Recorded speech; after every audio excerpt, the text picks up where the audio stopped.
are you doing? Are you looking for something? Yes, actually. I'm trying to see the birds and the mountains and the clouds.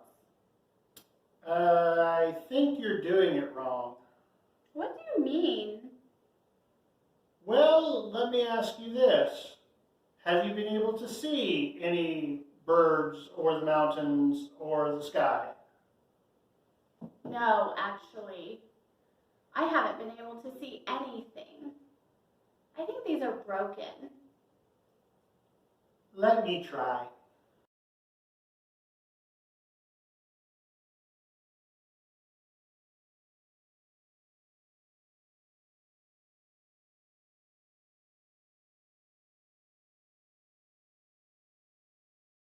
Whoa! What? These are not broken at all. Are you sure? I just saw an eagle. What? How? I didn't see anything like that when I was looking through those. I think you're tricking me. Absolutely not. Here, try again. Except this time, look up.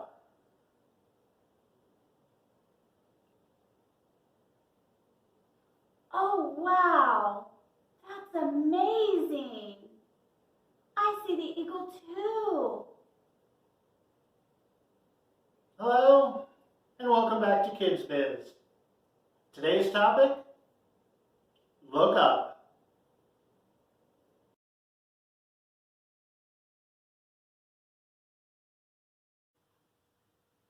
Do you have a pet?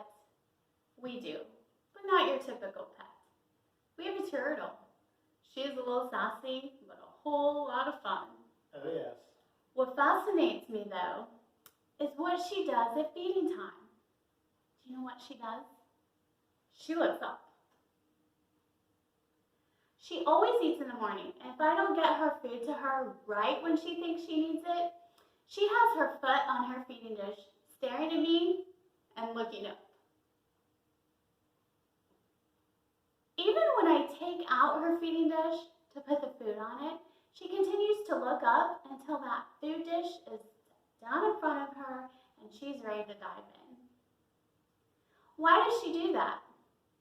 Well, she looks up for a couple of reasons. One being because when I feed her, I have to reach in from the top of the cage to set her food down in front of her. Another reason is because she knows her food is coming from an outside source. That outside source is me. If you think about it, it's an automatic response, an instinct, if you will. Most animals in general have it. I mean, think about baby birds in the nest. When it's feeding time, they are looking up to their mama to receive that gourmet worm. That's a great example too. Now sometimes we look up to other people to help us in time of need, when we have troubles, when we need guidance or advice. It can be our parents, our grandparents, someone we're close to in the family, or it can even be a teacher, a friend, a Sunday school teacher, or even a pastor. It's great that we have people in our life that we can look up to, and we do need them to help us in our journey through life. That's right. But before we look up to people, we need to look up to God first and foremost during our times of trouble, in our times of need, when we need help and guidance, and during the good times to give Him our praise and thanksgiving. Absolutely. Let's take a look in the Bible during the time of Moses. This was after the Israelites were set free from slavery in Egypt, and God had saved them through the parting of the Red Sea. Now they were living in the wilderness. That means there were no towns, no Walmarts, no malls, no shelter, no food, no water. They weren't used to not having food or water or their needs met. And back in Egypt, they had plenty to eat. Yes, they did. Unfortunately, instead of praising God for setting them free, all they did was grumble and complain out of fear, anger, hunger, and thirst. They became impatient, like we all do when we have needs that we think they need to be met just right now. Let's see what that was like. Today we'll be reading from the book of Exodus, chapter 16, starting at verse number 2. In the desert, the whole community grumbled against Moses and Aaron. The Israelites said to them, "If only we had died by the Lord's hand in Egypt. There we sat around pots of meat and ate all the food we wanted. But you have brought us out into this desert to starve this entire assembly to death." Then the Lord said to Moses, "I will rain down bread from heaven for you. The people are to go out each day and gather enough for that day. In this way I will test them to see whether they will follow my instructions.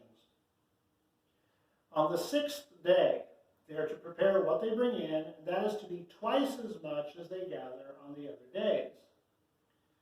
So Moses and Aaron said to the Israelites, "In the evening you will know that it was the Lord who brought you out of Egypt, and in the morning you will see the glory of God, because he has heard your grumbling against him. Who are we that you should grumble against us?"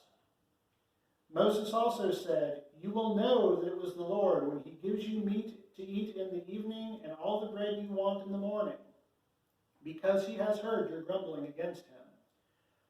Who are we? You are not grumbling against us, but against the Lord." Then Moses told Aaron, "Say to the entire Israelite community, 'Come before the Lord, for he has heard your grumbling.'" While Aaron was speaking to the whole Israelite community, they looked toward the desert, and there was the glory of the Lord appearing in the cloud. The Lord said to Moses, "I have heard the grumbling of the Israelites. Tell them, at twilight you will eat meat, and in the morning you will be filled with bread. Then you will know that I am the Lord your God." That evening quail came and covered the camp, and in the morning there was a layer of dew around the camp. And when the dew was gone, thin flakes like frost on the ground appeared on the desert floor. When the Israelites saw it, they said to each other, "What is it?" They did not know what it was.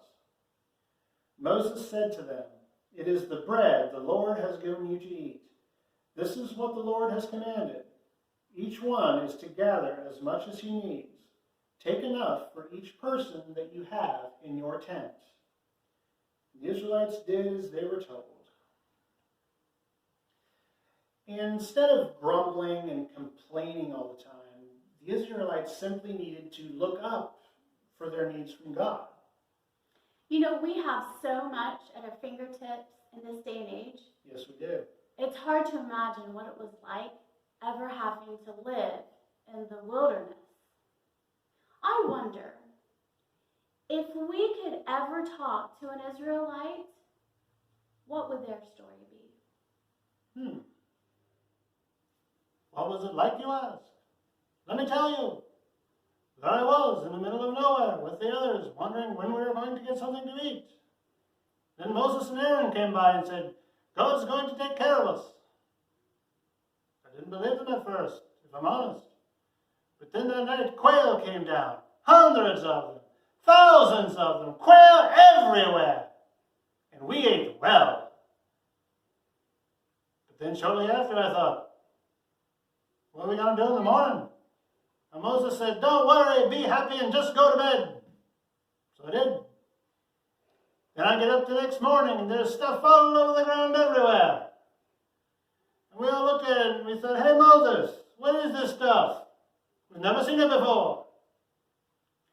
And Moses said, "Gather it up and eat it, because it's the food that God provides." So we gathered up a bunch of it. And I have to be honest, it's not my Ema's bread, but it's not bad. And through a miracle, I tell you, God has provided. We eat well. In the book of Colossians, chapter 3, starting at verse 1, it says, "Since then you have been raised with Christ, set your hearts on things above, where Christ is seated at the right hand of God. Set your minds on things above, not on earthly things. See, if you only shuffle along looking down or looking at only the things or circumstances right in front of you, you'll miss a lot of what God has for you. And as you grow in God and continue to read His Word, your desire to look up will become both easier and stronger. We leave you with this question today. Who do you truly look up to in both times of trouble and times of praise? Heavenly Father, we thank you for your word today. We thank you for the opportunity to share your word with people.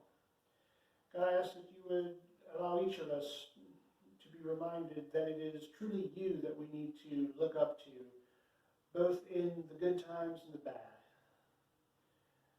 Father, I thank you that you provide for us and that you are the one that we can look up to.